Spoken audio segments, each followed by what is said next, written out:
Hey everybody, Kevin Musky from Land Line Guide Service. Today we're going to do a short talk about setups and rigging for power trolling specific to Great Lakes. To get started, we'll start with the rod holders. I use all the same style rod holders because consistency seems to work the best. Having multiple styles of rod holders leads to confusion and frustration. At times when you have fish on, so I stick with these Scotty style rod holders with the quarter turn cam locks on the end. And as you can see, they're all staggered, higher from the front, lower to the back. And what this does is allows me to have a nice offset with the angle of the rods and the height of the holders without having to have different length rods. I can run all 7.5 foot trolling rods and not have issues with lines overlapping or being on top of each other. As you can see in the still picture, with the rod holders full and all 5 rods in place, there's no overlapping, no tangling of lines, and the lines troll free of each other. Another issue with the rod holders that I've run into in the past and learned from mistakes is not keeping them all closed in the same direction. On my boat, while we're trolling, on the port side of the boat, all of the rod holders are locked towards the transom of the boat. And on the starboard side, they all will face towards the bow. And what this allows for is when you do have a fish on, no matter where you are when you pull the rod out of the rod holder, with all the collars on the port side facing rear and starboard side facing bow, it is always a single turn with your left wrist inward. And you can free the rod from the rod holder. A lot of times fish are lost and opportunities are missed because you're sitting fumbling trying to free the rod. So with that theory in mind, no matter where you are in the boat, grasp the collar on the rod holder with your left hand, rotate your wrist inward, the rod is free and now you're ready to fight the fish. For rods, as I mentioned, I troll 7.5 foot rods. These are graphite. I have not had a problem, and I fished in November on Green Bay. I've yet to have an issue with the cold weather and graphite. They held up just well. I'm running the 7.6 Triumph Musky rods from St. Croix in heavy action. I have rods that I have up to 400 hours of trolling on to this point and yet to have any degradation of the rod. The cork has held up well. Line counters are a must when trolling musky with planer boards. If you're short line trolling, estimating lengths isn't as hard without a line counter, but for the planer board situation, the line counter is very crucial in getting the proper amount of line out for your trolling baits. Specific to trolling are the fluorocarbon leaders. I run a 40-inch, 80-pound fluorocarbon leader that's tied by stealth tackle. As you can see, I run a keel weight up front. These keel weights do 3 things. Number 1, when we have floating vegetation and weeds, which is very common on Green Bay in September when the sandgrass floats up from the bottom, these keel weights will catch a fair amount of weeds, and you don't have to clean your lines as often because fish do not hesitate to take a bait even when there is a pound of sandgrass hanging off this keel weight. When you're making sharp turns, on the inside side of the turn, those boards will slow down, and obviously on the outside side of the turn, those boards will pull behind the boat and speed up. And when you're making those sharp turns, those inside boards that have slowed down, the keel weights tend to keep the baits running truer, and there's less chance of them floating up and snagging when you're making that turn. And the third benefit to the keel leader when you're trolling it is I prefer to run shorter sets to get my depth. So adding the 1 ounce, 2 ounce, or 3 ounce weight in front of the lure gets my lure deeper and allows me to run less line from the planer board to the lure to attain those depths. I have these specifically tied from stealth tackle. John ties these 80-pound leaders for me directly to my keel weights. Dedicate a lot of time to trolling, so I have specific leaders dedicated to that. What you can do is if you only troll from time to time, is get a standard trolling leader from Stealth. Simply take a split ring, and you can split ring a weight to the back side of the swivel, and it'll work essentially the same as the keel. It'll get you your deeper depths, it'll catch your weeds for you, and it'll keep those baits in line on a turn. The reason for the longer leaders, anywhere from 3 foot to 4 foot, is typical for trolling, is trolling fish, Great Lakes fish, tend to roll up when they hit the bait. They'll hit the bait and then they'll roll on it and end up having the fluorocarbon leader wrapped around them, a lot of times caught on the corner of their jaw or up to their gill plate. If you're running a short 12-ounce wire leader or even fluorocarbon, there's a better chance of the line getting caught on those gill plates or the corner of your jaw and getting snapped. And secondly, when they roll up on this fluorocarbon, it doesn't nearly damage their skin or their slime layer as much versus rolling up a wire leader and then into this abrasive braided line. Also, when you're trolling, a lot of times you're running your baits into the bottom and dragging, and there's lots of debris, zebra mussels on Green Bay and other parts of the Great Lakes. If you're only running a short leader, your braid can be dragging on the bottom, and with the zebra mussels, rocks, wood, other debris, you stand a better chance of cutting your line and losing a bait. Planer boards for trolling, particular to the offshore brand, there are several good boards on the market. Church also makes great planer boards. The reason I go with the offshore boards is because you can add the aftermarket or 18 Musky folding clip that allows me to clamp down on my braided line and not have the board slide down the line in rough waters or pop off. Use the standard orange release on the back. As you can see, I cut the flags off of mine. These are for musky trolling only. I don't use these for walleye, so I just remove the flags. Label all my port ones obviously with red flash tape, and my starboard with green flash tape, which number one makes it easier for setting up. There's no confusion on which side the boards go on. Number two, if you are doing night trolling, when you shine a spotlight or flashlight on the boards, you get the reflection off of them. Some people question whether or not you need to wrap your line around the clip and then secure it, or just pass it straight through. With the braid, I don't feel the need to wrap it all the way around. You can cinch the clip down tight enough and not damage the line. Trolling mono, that's a different situation. You can't put too much pressure on the mono with the clamp because it will flatten it out. So a lot of instances with mono, it's better to make the loop around the clip and then secure it. Clipping the planer board on.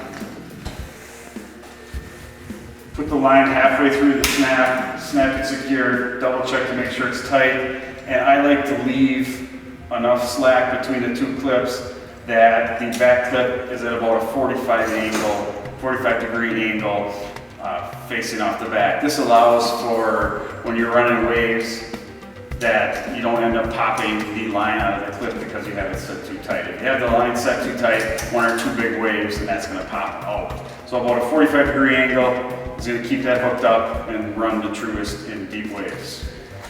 Setting up lines when you troll using the small style planer boards. After they're set up and they're running behind you, it will look like a V with the shortest lines out being right off the rear of the boat and fanning out as you go forward. As you make your way back from the front of the boat with your trolling rods, your first planer board will be the furthest out and the widest, and they will successively come in and get closer to the boat as you make your way in. My furthest out lines are going to be my shortest running or shallowest running baits, and as my boards make their way in and we get to the back of the boat, there'll be deeper sets and deeper running baits. Something like this Tyrant Czar would be one of my furthest out baits. If I'm trolling 8 to 9 feet of water, I'm going to have that bait set 15 feet behind the board, no more, which would be my shallowest running lure. As I make my way in, I would go to something like a Super Shad Wrap, having that 18 to 20 feet out behind the boat. And as we come closer to the boat, a baby depth raider running 20 feet of line out. And then finally, this larger RJ with 20-25 feet of line out is going to be putting that right at that 9 to 10 foot depth because I'm trolling with a keel weight. So shallower to the outside, deeper to the inside. As you look at this graphic, you can see what I'm describing. First rods run furthest out and shallowest, and successively as they come in, they run deeper and closer to the boat. Some different things we'll try trolling, depending on the moods of the fish, are trolling bucktails. I love trolling bucktails mid to late summer, early into fall. Trolling bucktails can be a little tricky because when you slow or stop the boat, unlike a crankbait that will stay neutrally buoyant or float up, a bucktail is going to drop and sink. Bucktails also, because of the speed of their turning blades, will want to run high in the water. How I account for that is on my bucktail specific trolling leaders, I run a keel weight up front, a trolling keel in the rear, and I split ring my bucktail right to that trolling keel. With 3 ounces in front, and on my trolling keel on the back, I can adjust the weights. I have 2 ounces to begin, and with a split ring, I can hang different weights off, different amount of weights depending on the depth I want to troll.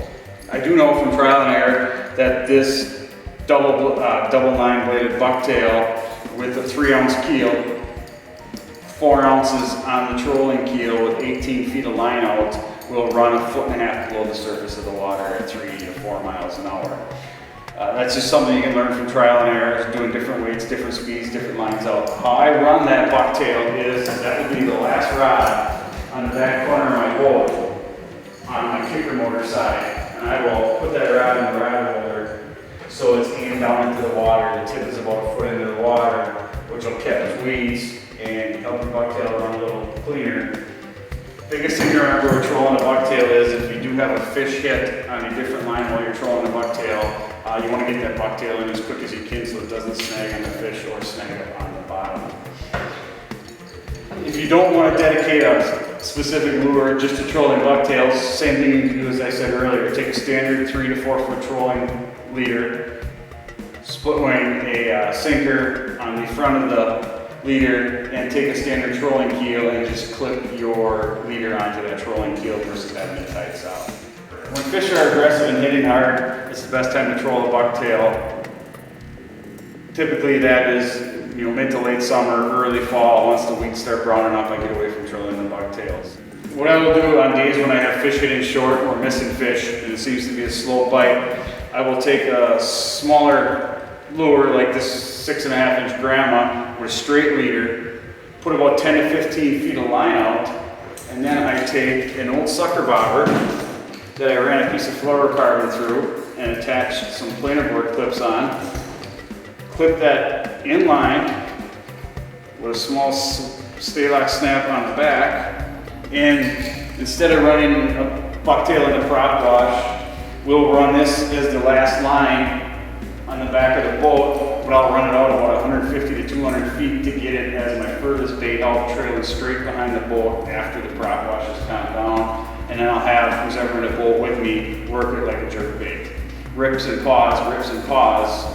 And where that also came into play this past fall, we had a lot of hits and a lot of fish caught within 10 to 15 seconds after you ran a bait out and put it in the rod holder.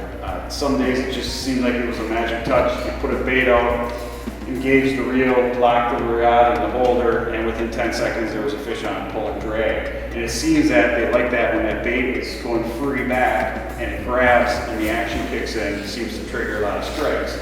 So that also comes into play with running this 150, 200 feet behind the boat, is someone in the boat can work it as a jerk bait, jerk and pause, and be ready on that pause because the fish love to hit just as that bait digs in.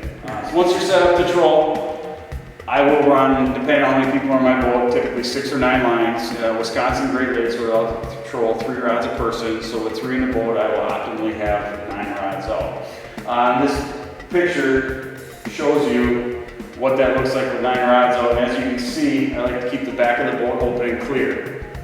Rough water can make for some tough fishing, and I don't want anybody slipping and falling in my boat, so I try and keep as many obstacles out of the back of the boat as I can. Just gives you room to work, room to set up, room to reel a fish in, room to net the fish without having to worry about stepping on gear, breaking gear, or tripping and falling and getting hurt. This graphic shows you what that does look like from overhead and behind, trolling 9 lines, one of them being a bucktail in the prop wash. As I explained earlier, you can see the stagger, the V pattern in the planer boards, and the depths I have those lures your setup. Also have a graphic of 6 rods for 2 people in the boat, and it's going to be straight planer boards with no bait and prop wash. And then finally, quick overview of the 9 rods, with the 9th rod being the trail behind bait, using the sucker bobber either as the trail behind or jerk bait. When it comes to landing a fish, obviously with my kicker, where it is, I always try and have who's ever bringing a fish in, bringing it up the port side, so we can work off the open side of the motor. 90% of the time this works, but on occasion things don't go as planned. Unless the fish is really holding tight to the bottom and not giving us any line, I normally leave my rods out and I just move them up to clear the last 2 rod holders and have the fish brought up the rear of the boat. If you do have a fish that doesn't want to budge, that's sitting on the bottom and putting up a fight, you may want to clear some lines out of the way so you have more room to work. But typically with 1 rod moved and the rest slid forward, you have plenty of room to net the fish off the back corner of the boat. One of the things I always remind people when a fish hits, when you take the rod out of the rod holder, initial instinct with excitement is to grab the rod, spin around, and start reeling in the fish. What happens when you pull that rod out and spin around in a quick motion, you end up giving the fish 3-4 feet of slack, and that's all they need to throw the bait. So try and remember, as you pull that rod out, keep it straight out, back to drag off a little bit, start reeling so you burn and drag, and slowly turn back and keep pressure on that fish.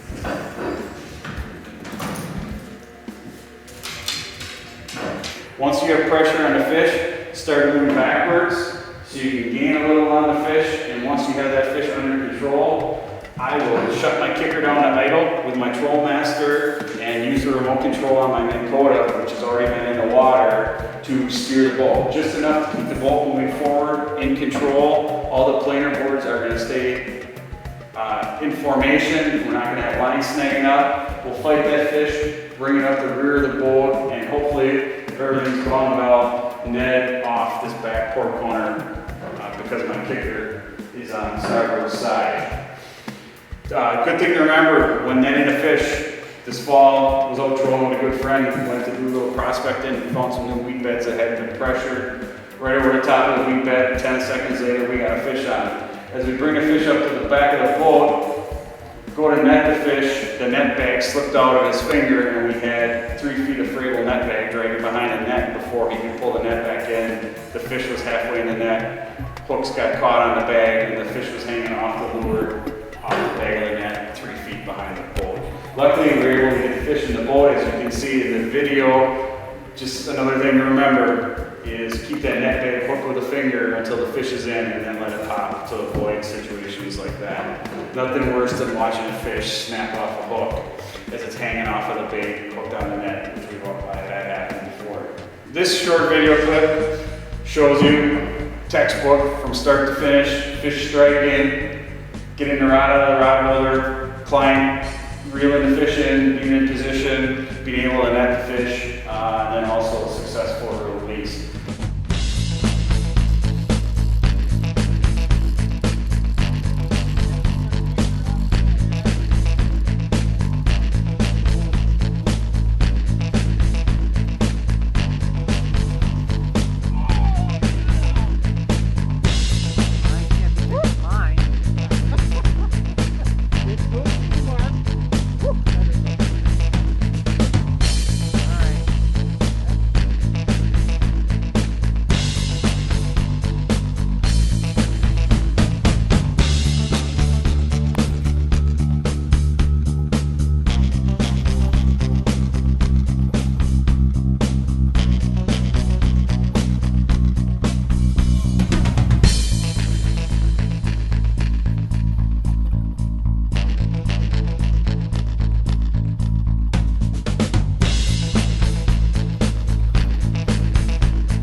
So that's a little bit on trolling setups, trolling gear. Hope you learned something today. Hope I was able to show you something new or something that can help you improve your fishing. Thanks for checking us out.